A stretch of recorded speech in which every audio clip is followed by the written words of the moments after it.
اول کی آزادی کے لیے اور اسرائیل کے خلاف آواز بلند کی ہے، ہم ان کا شکریہ ادا کرتے ہیں۔ السلام علیکم جو ظلم فلسطین اور کشمیر میں ہو رہا ہے، جس درندگی کا ثبوت دیا جا رہا ہے اور جس انداز میں ہیومن رائٹس کے ادارے خاموش ہیں، وہ اس سے پتہ چلتا ہے کہ یہ ہیومن رائٹس کے ادارے ہیومن رائٹس کے لیے نہیں ہیں، بلکہ انسانوں کو، مظلوم انسانوں، بےکس انسانوں، پسے ہوئے انسانوں کو کچلنے کے لیے ہیں۔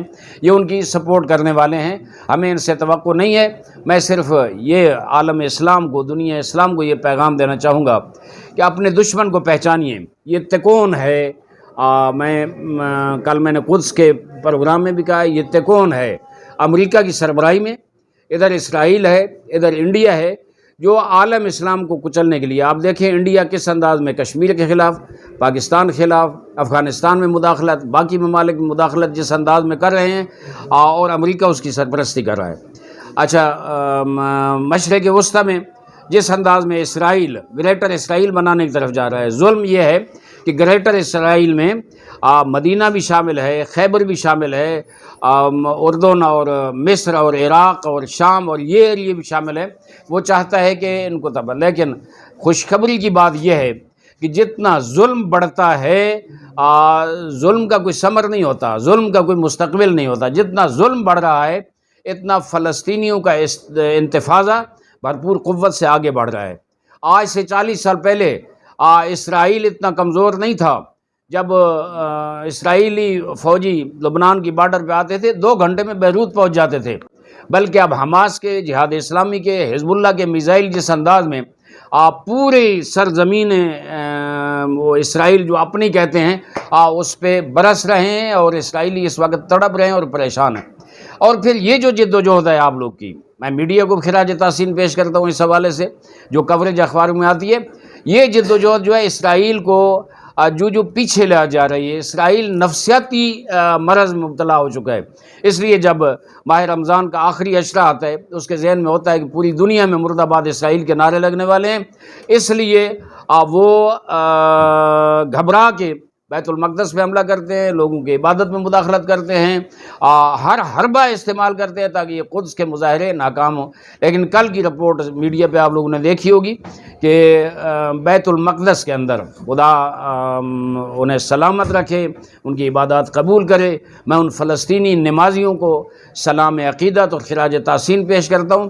2.5 لاکھ سے زیادہ لوگوں نے کل نماز جمعہ کے اجتماع میں شرکت کی اور یوم قدس کے حوالے سے آوازیں اٹھائیں، وہ خراج تحسین کے لائق ہیں۔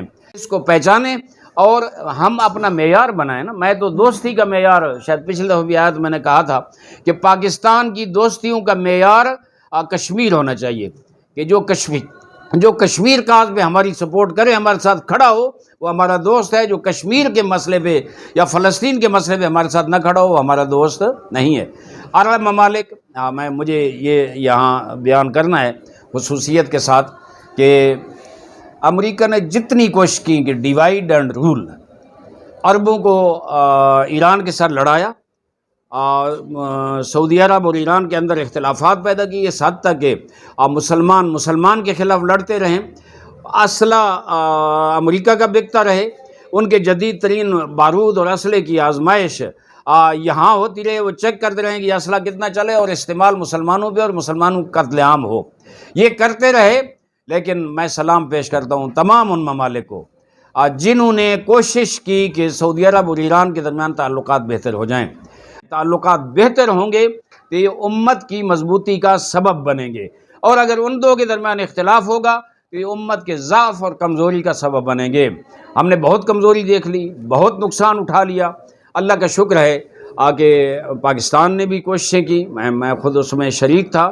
آج جب پاکستان نے کوشش کی کہ ایران اور سعودی عرب کے درمیان تعلقات بہتر ہوں، ہمارے وزیر اعظم وہاں گئے، ہمارے آرمی چیف وہاں گئے، دیگر اداروں کے سربراہ گئے، ایران بھی، سعودیہ بھی، وہاں سلسلے کا آغاز ہوا۔ پھر عراق نے بڑی اچھی کوششیں کی، کچھ اور ممالک ہیں جن نے کوششیں کی، اور آخر ہمارا دوست، مشترک دوست ہمارا ایران کا، سعودیہ کا، اور ہمارا سب سے بڑا دوست چائنا، اس نے بڑی بھرپور محنت کر کے ان کو اپنے ملک میں وہاں اکٹھا بٹھایا، اور اب سفارتخانے بحال ہو رہے ہیں۔ بہت زیادہ خوشی کی بات ہے۔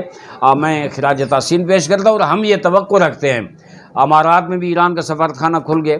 توقع رکھتے ہیں کہ انشاءاللہ تمام یہ جو خطہ ہے ان کے ممالک آپس میں جڑ جائیں.